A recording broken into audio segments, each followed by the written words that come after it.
2023 সালের ডিসেম্বরে জানানো হয়েছিল যে দেব প্রধান 2023 এর পরে তার পরবর্তী চলচ্চিত্রের জন্য পরিচালক সৃজিত মুখার্জির সাথে সহযোগিতা করবেন।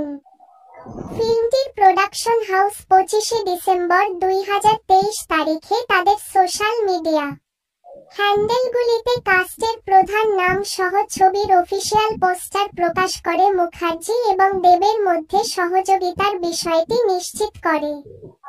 একজন পুলিশ অফিসার হলেও পরে তাকে অপহৃত শিশুর মায়ের চরিত্রে অভিনয়ের জন্য নির্বাচিত করা হয়। 2024 সালে চিত্রগ্রহণ শুরু হয়। ভারতে 2024 সালের সাধারণ নির্বাচনের জন্য স্থগিত হওয়ার পর বাকি চিত্রগ্রহণ শেষ হয়েছে সাধারণ নির্বাচনের পর।